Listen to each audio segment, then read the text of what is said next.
খুদে যাযাবর ইস্তাসি।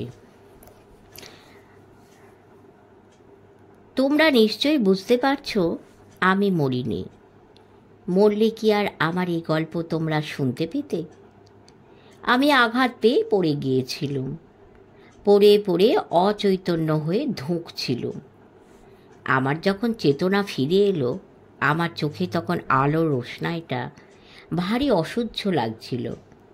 ভালো করে চাইতে পারছিলুম না, সব যেন কুয়াশার মতো ঝাপসা। ভাবতে পারছি না কিছুই, যেন একটা জবুথবু জীবন্ত জঞ্জাল পড়ে আছি জঙ্গলে। একটু একটু করে যখন আমার চোখের আলো স্পষ্ট হয়ে উঠছিল, আমি ধীরে ধীরে মনে করতে পারছিলুম আমার নিজের কথা। তখন যেন পর্দায় ভেসে ওঠা ছবির মতো আমার চোখে ফুটে উঠেছিল প্রথমেই সেই ভাল্লুকটার ছবি। আমি পরিষ্কার মনে করতে পারছি তার সেই নাচের সেই উদ্ভট চেহারাটা। সে নাচছিল আমার ব্যান্ডুরিয়া সুরে তাল মিলিয়ে। আমি মনে করতে পারছি এমনই সময়ে আমার ঘাড়ের ওপর কে যেন প্রচণ্ড জোরে আঘাত করল। আমি কিছু খেয়াল করার আগেই হুমড়ি খেয়ে পড়ে গেলুম। কিন্তু আমার শেষ মুহূর্তের শেষ দৃষ্টিটি ঠিক মনে করিয়ে দিচ্ছে এ আঘাত আমায় সেই ভাল্লুক করেনি। যে করেছে তাকে আমার দেখতে পাওয়ার কোনো সুযোগই ছিল না, কারণ সে আমায় আক্রমণ করেছিল পিছন থেকে। আর আক্রমণ করেছিল এমনই অতর্কিতে যে আমার তখন করার কিছুই ছিল না। হঠাৎ বুকটা চমকে উঠল। কে যেন আমার বুকের মধ্যে ধাক্কা মেরে অতিয়ার মুখটা মনে পড়িয়ে দিল। আমি ধরফড়িয়ে উঠে বসলুম। আমার ব্যান্ডুরিয়াটা হাতের কাছে দেখছি না। কষ্ট হচ্ছে, তবু উঠে দাঁড়ালুম। খুঁজতে লাগলুম বাজনাটা। দেখতে পেলুম একটু দূরের ছিটকে পড়ে আছে সেটা। আমি হন্তদন্ত হয়ে সেটা তুলে নিতে গিয়ে দেখি ভাল্লুকটা আহত অবস্থায় শুয়ে আছে সেটার পাশে। তার সারা গায়ে ক্ষত, রক্ত। সে যেন আমার অপেক্ষায় সেটা আগলে বেঁচে আছে। বুঝতে বাকি রইল না সে কোনো হিংস্র জন্তুর সঙ্গে লড়াই করেছে, হয়তো আমাকে বাঁচাবার জন্যে, অথবা ব্যান্ডুরিয়াটা রক্ষা করতে। আমি তার কাছে ছুটে গেলুম। আমার দিকে ভারী করুণ দৃষ্টিতে চাইল সে। উঠে বসল।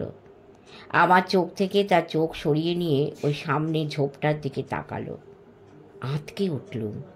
দেখলুম সেই ঝোপে একটা চিতা ক্ষত বিক্ষত হয়ে মরে পড়ে আছে। দেখে মনে হলো কিছুক্ষণ আগে বনের দুই জন্তুর মধ্যে হাড্ডাহাড্ডি লড়াই হয়ে গেছে এইখানে। গাছের ডালপালা ঝোপঝাড় ভেঙে ছড়িয়ে একেবারে ছয়লাভ। বুঝতে পারলুম এই চিতাটায় তখন আমায় আঘাত করেছিল, আর তার হাত থেকে আমাকে বাঁচাবার জন্যই ভাল্লুকটাও লাফিয়ে পড়েছিল তার ঘাড়ে। দেখে বুঝতে কষ্ট নেই এই লড়াইয়ে জিতেছে ভাল্লুকটা। চিতা মরেছে, আমি বেঁচেছি। সুতরাং এখন নিশ্চিত হয়ে গেছি ভাল্লুকটা আমার বন্ধু। আনন্দের উত্তেজনায় আমি ভাল্লুকটার গলা জড়িয়ে ধরলুম। তার ক্ষত জায়গাগুলিতে হাত বুলিয়ে দিলুম। সে উঠে দাঁড়ালো। তাকে উঠে দাঁড়াতে দেখে খুশিতে আনন্দে আমার বুকের ভেতরটা দুলে উঠল। সে হাঁটল। সেই মৃত চিতাটার সামনে গিয়ে দাঁড়ালো। দেখলো বাঘটা সত্যি মরেছে কিনা। ছিটকে পড়া ব্যান্ডুরিয়াটা হাতে তুলে আমিও পৌঁছে গেলুম চিতাটার সামনে। বিশ্বাস করতে পারছি না এখন আমি বনের এক দুর্ধর্ষ জীবন্ত প্রাণী ভাল্লুকের পাশে দাঁড়িয়ে আর এক ভয়ঙ্কর হিংস্র প্রাণী চিতাবাঘের মৃতদেহটার দিকে চেয়ে চেয়ে দেখছি। চিতাটার একটা চোখ ফুটো হয়ে রক্ত গড়াচ্ছে। বুকের চামড়াটা ভাল্লুকের নখের তীক্ষ্ণ আঁচড়ে দুফাঁক হয়ে ঝুলে পড়েছে। মনে হচ্ছে কেউ যেন কোনো ধারালো অস্ত্র দিয়ে তার বুকটা ফালা ফালা করে দিয়েছে। গায়ে কাঁটা দিল আমার। চিতাটাকে দেখতে দেখতে তাচ্ছিল্যে চোখ ফেরালো ভাল্লুকটা। ঘুরে দাঁড়ালো, আমায় দেখলো। কি বুঝলো জানি না, কিন্তু আমার মনে হলো ও যেন বলতে চাইছে, ভয় নেই ইস্তাসি, আমি যতক্ষণ আছি তোমার গায়ে কেউ একটি আঁচড়ও কাটতে পারবে না। আমার তখন বলতে ইচ্ছে করল, হে আমার প্রিয় ভল্লুক বন্ধু, তোমার এই দয়ার কথা আমি কোনো দিনই ভুলব না। তুমি ছিলে বলেই আমি বেঁচেছি। তোমাকে দেখে আজ আমি ভাবতে পারছি, বনের হিংস্র প্রাণী শুধু মানুষের প্রাণ নেয় না, তাকে ভালোবাসে। দুঃখ নেই, আমি তোমার এই ভালোবাসার প্রতিদান তো কিছুই দিতে পারবো না। এই প্রতিদান আমি আমার মানুষ বন্ধু অতিয়াকেও যে দিতে পারিনি। হঠাৎই সে হারিয়ে গেল এই জঙ্গলে। তাকে আর খুঁজে পেলুম না। খুঁজতে খুঁজতে আমি তোমার দেখা পেয়েছি। তুমি কি পারো না আমাকে একটু সাহায্য করতে? আমার মনের এত কথা ভাল্লুক বুঝলো কিনা জানি না।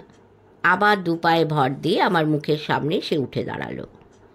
চিতাকে খুন করার রক্তে তার পায়ের থাবা দুটো এখনো রাঙা হয়ে আছে। ধারালো নখগুলো কি ভয়ঙ্কর তীক্ষ্ণ। দুপায়ে সেই থাবা দিয়ে আচমকা সে আমাকে জড়িয়ে ধরল। এবার বুঝি আমার পালা, বুঝি আমার প্রাণ নেয়। আমি আতঙ্কে চিৎকার করে ওঠার আগেই সে আমাকে নরম স্পর্শে বুকের মধ্যে টেনে নিল। সে বুকে ভালোবাসা, শুধু ভালোবাসা, আতঙ্ক নয়। আনন্দে চিৎকার করে উঠলুম আমি।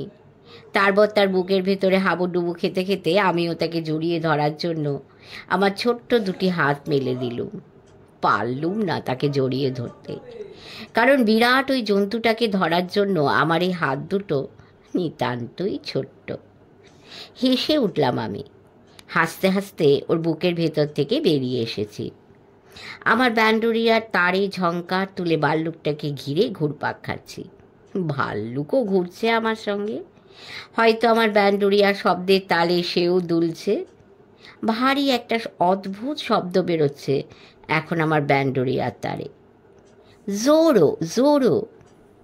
বাজনার শব্দটাকে আমার মুখে লুফে লুফে আমি গলা মিলিয়ে চেঁচাতে লাগলুম, জোরো জোরো। তখনই আমার মনে হলো, আচ্ছা ভাল্লুকটাকে যদি জোরো বলে ডাকি। মনে হতেই ছুটতে ছুটতে আমি ভাল্লুকটার সামনে দাঁড়িয়ে পড়লুম। গলা ছেড়ে ডাক দিলুম, জোরো। দেখতে পেলুম আমার ডাক শুনে ভাল্লুকটার ছোট্ট দুটো চোখ খুশিতে চকচক করছে। আমি আর একবার ডাকতেই সে মুখে একটা অদ্ভুত শব্দ করে আমার কাছে প্রায় লাফিয়ে ছুটে এলো। আমি ওর গলাটা জড়িয়ে ধরলুম। তারপর আমার মাথাটা ওর মাথায় ঠেকিয়ে ডাকতে লাগলুম, জোরো জোরো জোরো। ভাল্লুকটা হাঁপাচ্ছে। তার বুকের শব্দটা আমি শুনতে পাচ্ছি। তার নিঃশ্বাসে খুশির উত্তেজনা। সে নিঃশ্বাস এত গরম, মনে হচ্ছে কতদিন পরে তোমাদের সঙ্গে আমার আবার দেখা হলো। এখন আমি অন্য এক ইস্তা আসি। ওই বন জঙ্গল পেরিয়ে আমি এখন শহরের মানুষ। ওই বন পেরিয়ে কেমন করে যে আমি শহরে এসেছি সে আরেক গল্প। হ্যাঁ, আমার বন্ধু জোরোই আমাকে পথ দেখিয়ে নিয়ে এসেছে। এখন সেই আমার এই নিঃসঙ্গ জীবনের একমাত্র সঙ্গী। জোরোকে নিয়ে আমার আবার শুরু হয়ে গেছে পথে পথে আর এক নতুন জীবন। ও নাচে, আমি বাজনা বাজাই। তোমরা শুনলে অবাক হবে, আমার এখন অনেক পয়সা, আর তা সব জোরোর জন্য। এখন যে শুধু জোরো আমার ব্যান্ডোরিয়া তালে তালে নাচে তাই নয়, খেলা দেখায়। অনেক রকম খেলার ভেলকি দেখাতে পারে সে। সামনে দু পা উঁচিয়ে দাঁড়ানোটা তো সে টুসকি মারলেই করতে পারে, কিন্তু পেছনের পা শূন্যে তুলে আর্চ হয়ে মাথাটা নিচু করে সে যখন হাঁটে, দেখলে তোমার তাক লেগে যাবে। ওই অবস্থায় হাঁটতে হাঁটতে হঠাৎ এমন ভল্ট দেয় যে দেখলেই হাততালি। হ্যাঁ, এখন অনেক হাততালি আমার কপালে জুটছে। এখন যেন আমার আবার সেই যাযাবরের জীবন শুরু হয়ে গেছে। আমি এখন এক ভাল্লুক নাচিয়ে যাযাবর। সত্যি বলছি, এই ব্যান্ডোরিয়া বাজিয়ে পথে পথে আমি যে এইভাবে জোরোর নাচ দেখিয়ে বেড়াবো, এটা আমি কল্পনাই করিনি কোনোদিন। একদিন হঠাৎই ব্যাপারটা ঘটে গেল। সেদিন রাস্তার ধারে বসে নিজের খেয়ালেই আমি ব্যান্ডোরিয়াটা বাজাচ্ছিলুম। সেই বাজনার তালে তালে এমন সব আজব কাণ্ড করছিল জোড়ো যে তাই দেখে আমি নিজেই তো থ। হঠাৎ দেখি তার সেই আজব কাণ্ড কারখানা দেখতে দেখতে একটি একটি করে অগুন্তি লোক আমার সামনে এই পথের ওপর জমে গেল। জোড়োকে দেখে তারা হেসে কুটোকুটি, আনন্দে লুটোপুটি। আমার বাজনার তালে তারাও নাচতে লাগলো, চেঁচাতে লাগলো, বাহবা বাহবা। আর আমিও মনে মনে জোড়োকে বলতে লাগলুম, বহুত আচ্ছা, বহুত আচ্ছা। হ্যাঁ, আমি এখন আর ভাবতেই পারি না এই বন্য জন্তুটা একটা নৃশংস জানোয়ার। এখন আমার মনে হয় বনের এই ভাল্লুকটা যেন আমার অনেক কাছের এক আপনজন। এই পৃথিবীতে ও জন্ম নিয়েছে বুঝি আমারই জন্য। হয়তো তাই। এই জীবটা যদি না থাকতো, ওই দুর্গম বনের বিপদ থেকে কে আমাকে রক্ষা করত? কিংবা আজ আমাকে কে এত পয়সা দিত?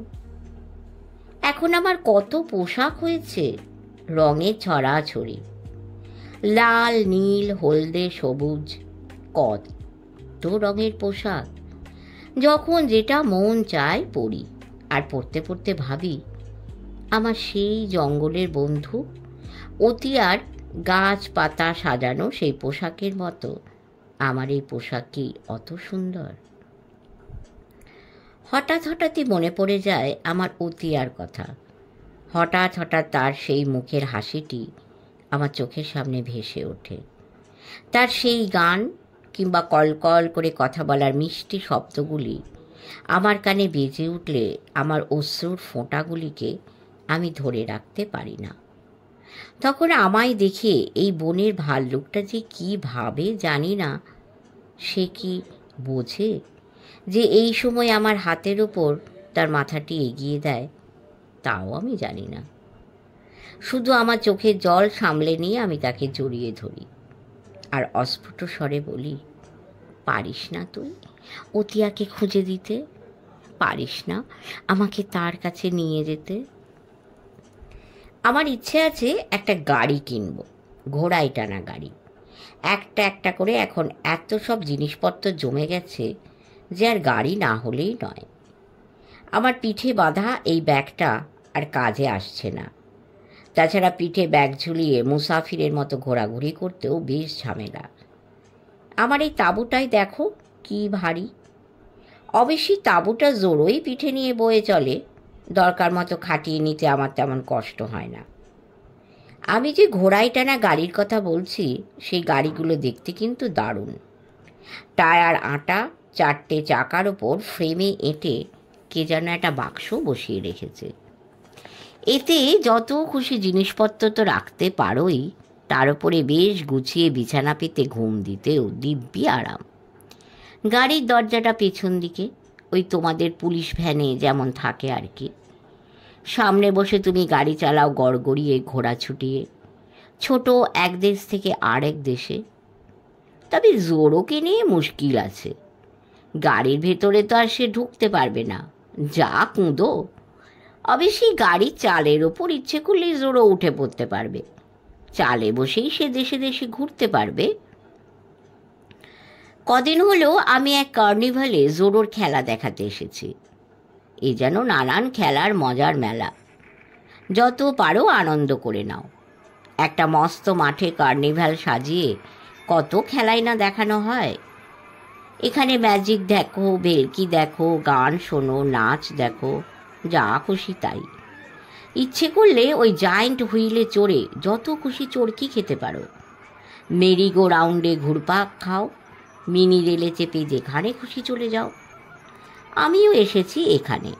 আমি জানতো এখানে জোরোর খেলা দেখিয়ে আর আমার ব্যান্ডোরিয়া শুনিয়ে বেশ কিছু পয়সা হবে। গাড়িটা তো কিনতে হবে। কিন্তু আমি যা ভাবতে পারিনি এই যে তাই হলো। জোরো যে এত তাড়াতাড়ি সবার এমন প্রিয় হয়ে উঠবে, এ যেন আমার কল্পনার বাইরে। কার্নিভালের সব ভিড় যেন উপচে পড়ছে জোরোর খেলা দেখার জন্য। কার্নিভাল জুড়ে অত যে সব মজার কাণ্ড, সেদিকে কেউ ছোটে না, ছুটে আসে আমার দিকে। খেলা দেখাবো কি, ভিড় সামলাতেই হিমশিম। তার উপরে হলো উল্টো বিপত্তি। অন্য যারা খেলা দেখাতে এসেছে তারা আমার ওপর ভীষণ চটিতং, আমার ওপর ভীষণ হিংসে। বটেই তো, ব্যবসা করতে এসে মার খেলে কার আর মন মেজাজ ঠিক থাকে বলো?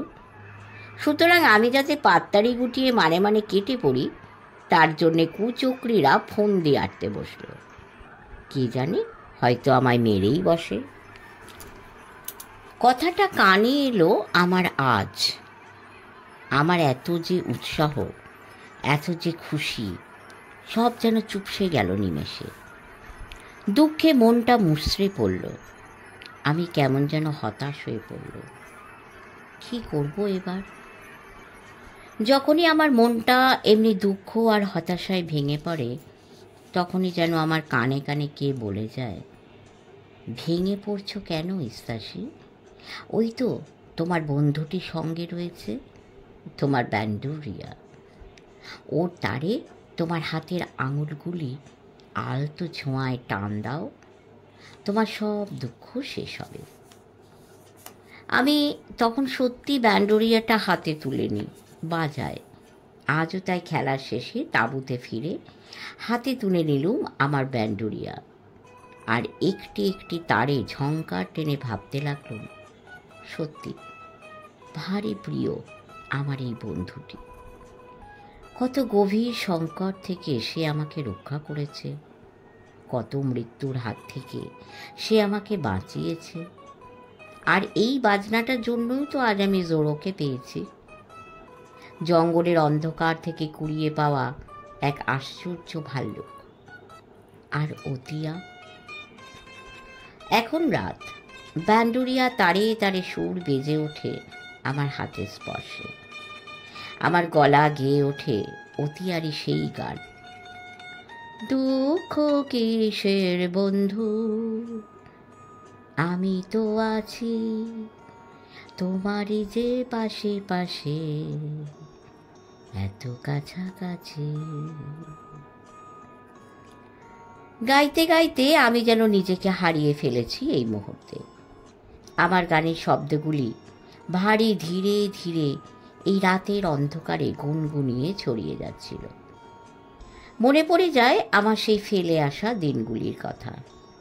আমার মা, আমার বাবা, আমাদের সেই দল। মনে পড়ছিল সেই ভয়ঙ্কর রাতের কথা। সেই রাতে প্রথম মায়ের গানের সঙ্গে ব্যান্ডুরিয়া বাজাচ্ছিলাম আমি। তারপর সেই বন্দুকের গুলির শব্দ, বোমা, পিস্তল, পুলিশ। তারপর আনাতি দাদার সঙ্গে ইস্তাসি। কে? আমি চমকে উঠল, আমার গান স্তব্ধ হয়ে গেল। ইস্তাসি। আমি তাঁবুর বাইরে ছুটে এলুম। ইস্তাসি। অত্যন্ত চেনা গলা আমার, অথচ অন্ধকার রাতে আমি তখনও ভালো করে চিনতে পারিনি। তাই ব্যস্ত হয়ে জিজ্ঞেস করলুম, কে? আমি। হঠাৎ আমার চোখের ওপর এক ঝলক আলো কে যেন ছুঁড়ে দিল। আমি দেখতে পেয়েছি, আমি চিনতে পেরেছি। আমি চিৎকার করে উঠেছি, আনাতি দাদা! ছুটে গেলুম তার কাছে, জড়িয়ে ধরলুম, কেঁদে ফেললুম। তারপর দুজনে অনেকক্ষণ কথা বলতে পারলুম না। আনাতি দাদাই প্রথমে কথা বলল, এতদিন কোথায় ছিলি ইস্তাসি? উপচে পড়া চোখের জল সামলাতে সামলাতে আমিও জিজ্ঞেস করলাম, তুমি বা কোথায় ছিলে আনাতি দাদা? আমার মুখের দিকে চাইল আনাতি দাদা, তারপর বলল, জেলে। আমি শিউরে উঠল। পুলিশের হাতে ধরা পড়েছিল। ওরা আমার পায়ে গুলি মেরে আমায় কাবু করে ফেলে, তারপর ধরে নিয়ে যায়। আমি বুঝতে পারলুম আনাতি দাদার সেই গুরুগম্ভীর গলার স্বর কেমন যেন ক্ষীণ হয়ে পড়ছে। সেই ক্ষীণ স্বরে আনাতি দাদা আবার বলল, কদিন আগে ছাড়া পেয়েছি, পয়সা নেই, তাই কার্নিভালে ম্যাজিক দেখাতে এসেছি। আর তেমন পারছি না, শরীরটাও গেছে। পায়ে গুলি লেগে যে ঘা হয়েছিল সেটা বিষিয়ে গেছে, তাই আমার ম্যাজিক দেখার লোকই নেই। তার ওপর শুনলুম একটি ছোট্ট ছেলে ভাল্লুক নাচ দেখিয়ে সবাইকে তাক লাগিয়ে দিচ্ছে। এই কার্নিভ্যালে লোকে দল বেঁধে তার খেলায় দেখতে ছুটছে। অন্যের খেলা কেউ দেখছে না।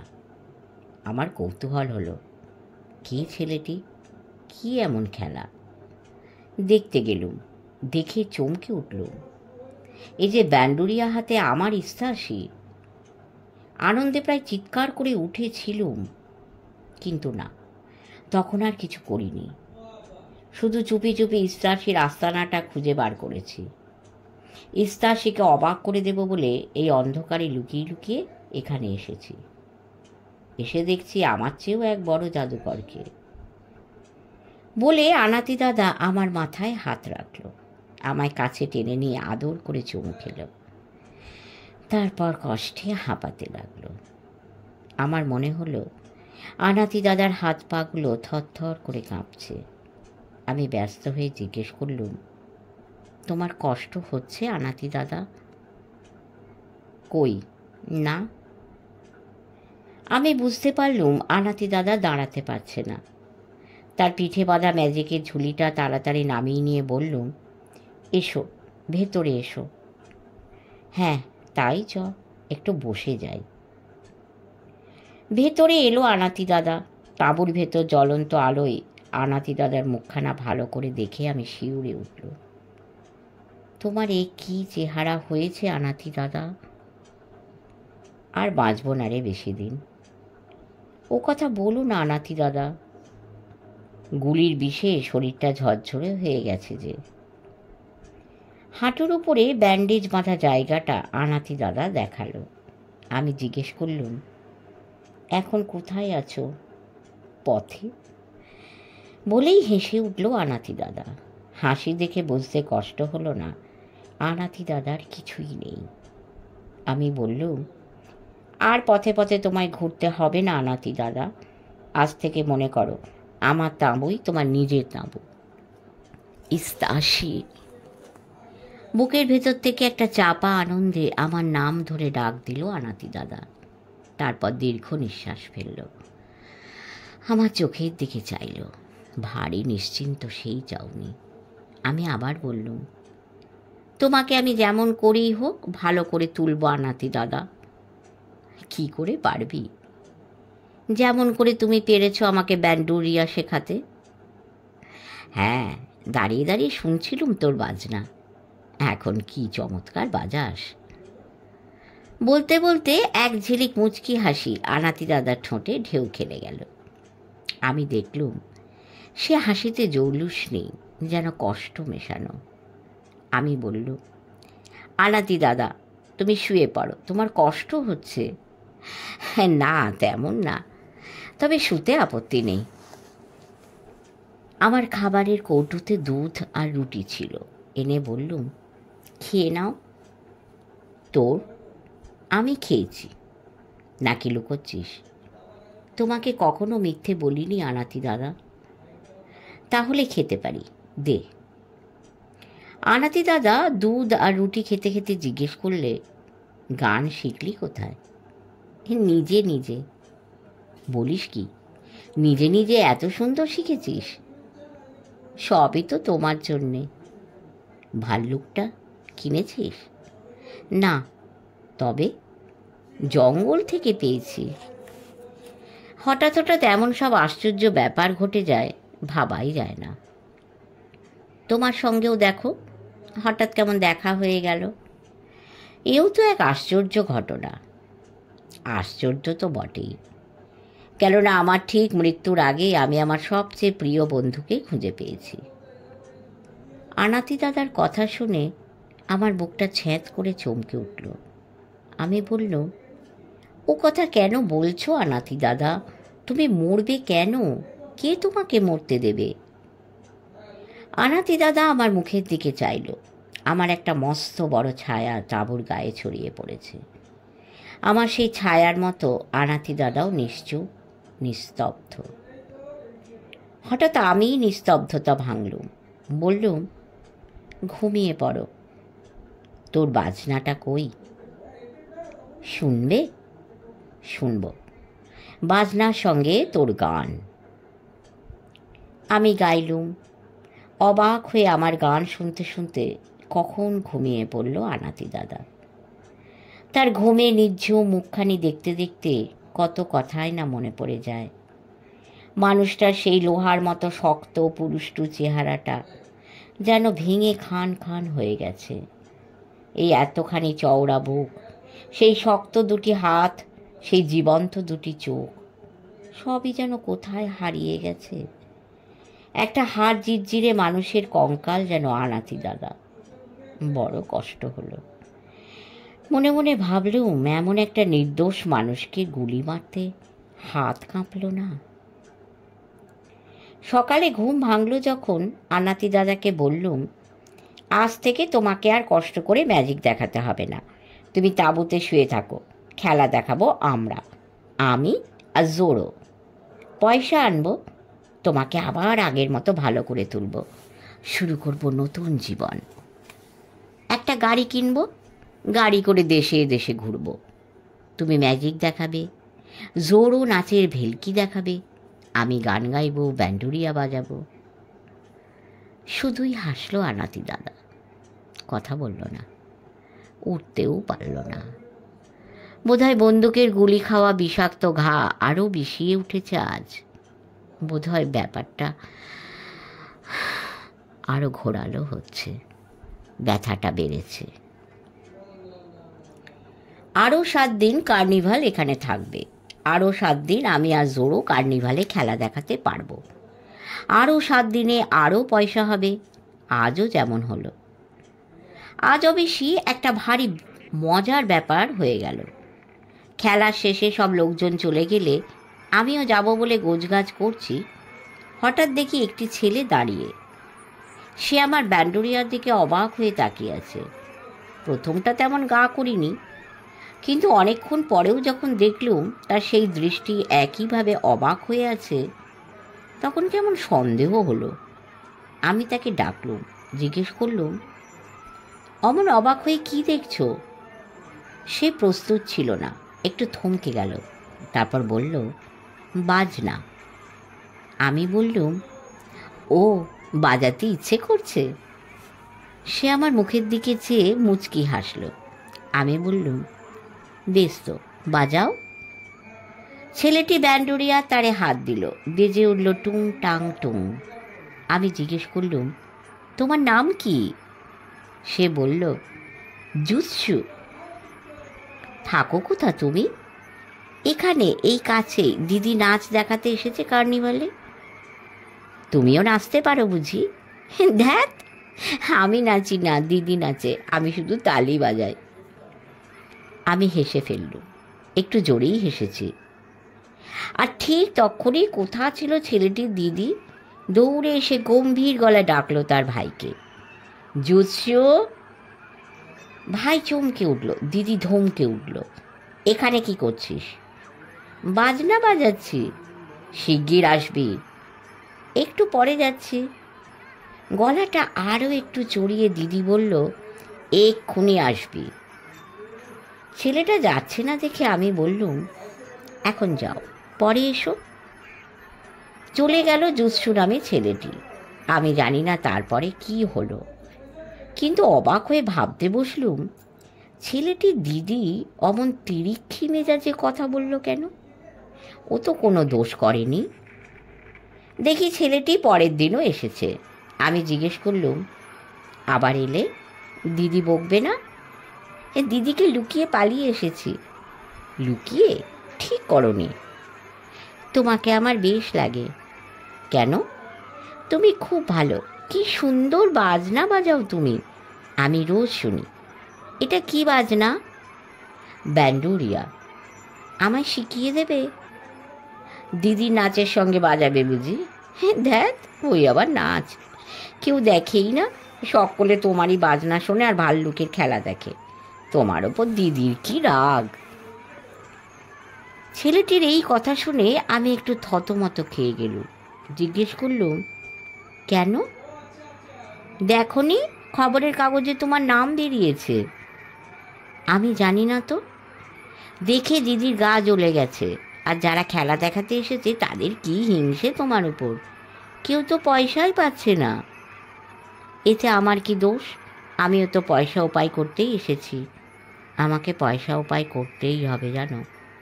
আমার আনাতি দাদার খুব অসুখ, তাকে যে আমায় ভালো করতে হবে। ঠিক এই সময়ে ছেলেটির দিদি আচমকা এসেছিল। আমি বুঝতেই পারিনি। সে এসেই আমার সঙ্গে চোটপাট শুরু করে দেবে।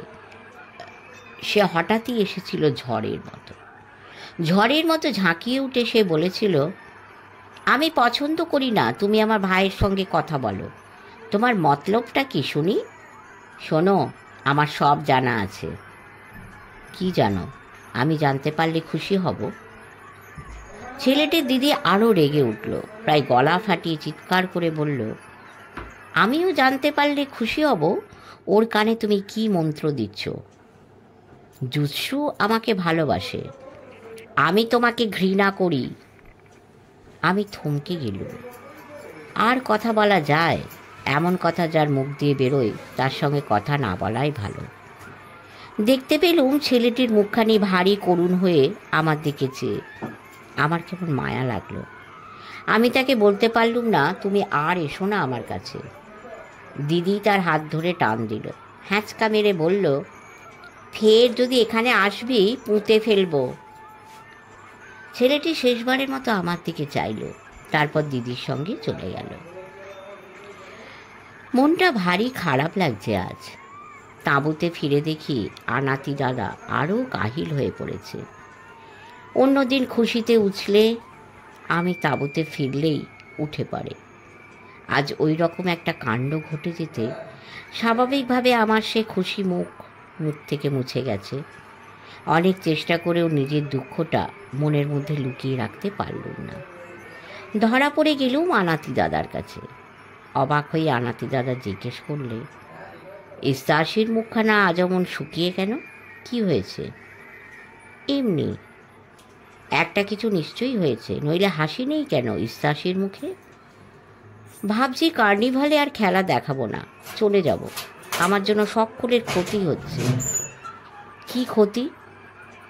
সকলে আমার খেলায় দেখে, ওদের খেলা দেখতে লোক হয় না।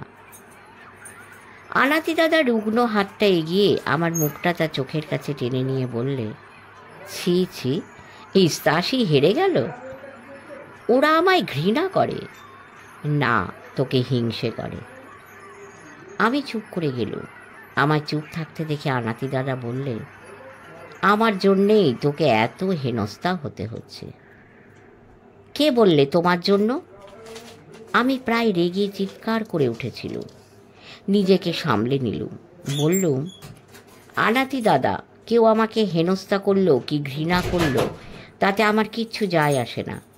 তোমার জন্য আমি সব কিছু করতে প্রস্তুত। তোমাকে ভালো হতে হবে আনাতি দাদা, আবার সেই রকম সাহস, শক্ত সমর্থ মানুষের মতো। তুমি আমায় নিয়ে যাবে দেশে দেশে। আমি ব্যান্ডুরিয়া বাজিয়ে গান শোনাবো, চেঁচিয়ে চেঁচিয়ে সকলকে বলবো, আমার এই আনাতি দাদার কাছে আমি শিখেছি ব্যান্ডুরিয়া বাজাতে। আমি দেখতে পেলুম আনাতি দাদার চোখের পাতা দুটি ভারী ছটফট করে ওঠানামা করছে। সেই আধো আলো আধো ছায়াতে আমি দেখতে পেলুম না সেই চোখের পাতার কোণায় কান্নার ফোঁটা দুলে উঠছে কিনা। সত্যি বলতে কি, আমি কান্না দেখতে চাই না। আমি চাই আনাতি দাদা হেসে উঠুক, তার এক বুক হাসি হা হা করে উপচে আমাকে বলুক, হ্যাঁ হ্যাঁ, আমি ভালো হব আবার। আমার শক্ত হাতখানা তোর হাতের ওপর রাখবো, তারপর দুজনাই ছুটে যাব পৃথিবীর আনাচে কানাচে, আর সঙ্গে যাবে জোরও। এই ভাল্লুক আর এই ছোট্ট তাঁবুটা, আমরা সারা দুনিয়ায় আনন্দ বিলিয়ে বেড়াবো। শুধু আনন্দ, যে আনন্দ মানুষকে দুঃখ বোলায়। কিন্তু কিছুই বলল না আনাতি দাদা। চেয়ে রইল ভারী শূন্য সেই চাউনি। আজও আমি কার্নিভালে এসেছি। আজও জোরোর খেলা দেখাতে হবে আমায়, কেননা আজ এই শহরের মেয়র আসবেন কার্নিভালে। তিনি কার্নিভাল দেখবেন হাসি হল্লা খুশি মজার মেলা। আস্তায় কার্নিভালের এই মস্ত চত্বরটা ঝাড়পোঁছ করে ধুলো জঞ্জাল সরিয়ে ফেলা হয়েছে। নতুন করে সাজানো হয়েছে কার্নিভাল। কত রংচঙে বেলুন উঠছে, কত রঙিন পতাকা, রং ঝলমল কাগজের ফুল, আর কত আলোর বাহার। আসলে কালকের ওই ঘটনার পর থেকে মনটা আমার এমন মুচড়ে আছে যে কিছুই যেন ভালো লাগছে না। তবু ব্যান্ডুরিয়া বাজাতে হবে, তবু জোরো খেলা দেখাবে। মেয়র যখন এসেছিলেন তখন সন্ধে পার হয়েছে। তিনি এসেছিলেন একা নয়, সঙ্গে আরও কত লোক। সন্ধ্যার কার্নিভাল জমজমাট। বুঝতেই পারছো, মেয়রকে খুশি করবার জন্য সবাই তাদের সব সেরা খেলাগুলি দেখাচ্ছে আজ। সব সেরা মজা। এক একটি মজা দেখার জন্য তিনি এক এক জায়গায় দাঁড়ান, একটু মাথা হেলান, একটু খুব করে কাশেন, তারপর হাঁটেন। এমনি করে হাঁটতে হাঁটতে তিনি আমার খেলার সামনে এসে দাঁড়ালেন। আমার ব্যান্ডুরিয়া বেজে উঠল।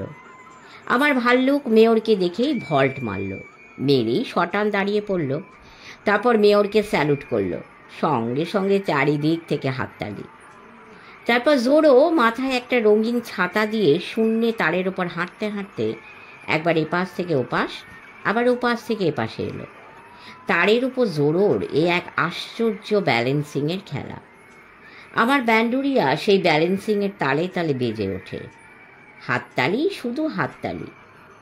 মেয়র সাহেব কিন্তু হাতে তালিও মারেন না, মুখে হাসিও আনেন না।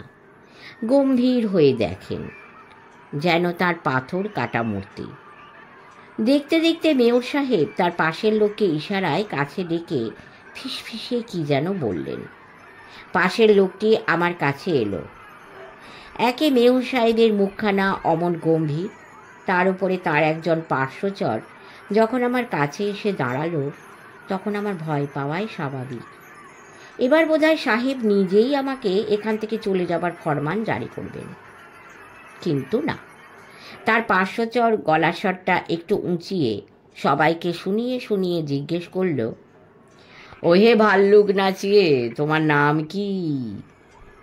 আমি ধরা ধরা গলায় বললুম, ইস্তাসি। আবার সেই ব্যক্তিটি চিৎকার করে বললে, ইস্তাসি। তোমার ভাল্লুকের খেলা দেখে আর তোমার অদ্ভুত বাজনা শুনে মাননীয় মেয়র অত্যন্ত খুশি হয়েছেন। আমি মেয়রকে উদ্দেশ করে মাথা নোয়ালুম। পার্শ্বচর আবার বলল, মাননীয় মেয়র মনে করেন এখানে যত রকম অনুষ্ঠানের আয়োজন করা হয়েছে তার মধ্যে তোমার খেলায় সব সেরা। আমি আনন্দে আত্মহারা হয়ে আবার মাথা নিচু করলুম, আবার হাততালি। তাই মাননীয় মেয়র তোমার এই অসাধারণ কৃতিত্বের জন্য তোমাকে একটি উপহার দিতে চান। উত্তেজনায় আমার সমস্ত শরীর থরথর করে কেঁপে উঠল। দেখতে পেলুম মেয়র সাহেব আমার দিকে এগিয়ে আসছেন, তেমনই গম্ভীর তিনি, তেমনই চুপচাপ। আমার সামনে এসে দাঁড়ালেন তিনি। এখন তিনি আমাকে দেখে একটু মুচকি হাসলেন, তারপর আমার কাঁধে হাত রাখলেন, কাঁধে ঝাঁকুনি দিয়ে বললেন, সাবাস।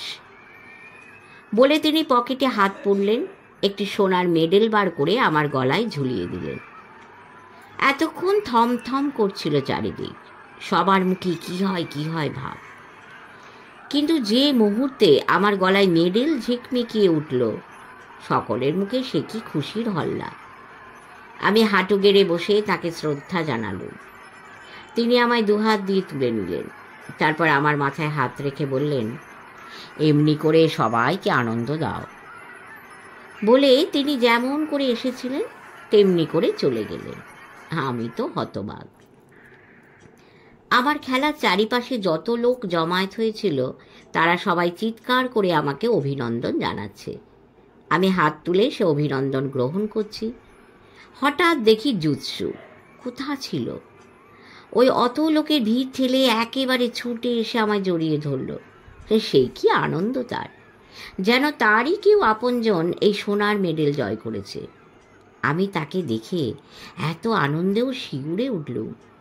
এই বুঝি তার দিদি এসে পড়ে, এই বুঝি লাগিয়ে দেয় চেঁচামেচি। রক্ষে তার দিদি এলো না। আমি আবার জোরোকে নিয়ে প্রায় লাফাতে লাফাতে তাঁবুর দিকে ছুটলুম। এখন আনাতি দাদা একা আছে তাঁবুতে। দেখে এসেছি তার শরীরটা আজও বেশ খারাপ। কি খুশি না হবে আনাতি দাদা, আমার এই জয় তো তারই জয়। তাঁবুতে ফিরেই ওই সোনার মেডেল তারই গলায় আমি পরিয়ে দেবো।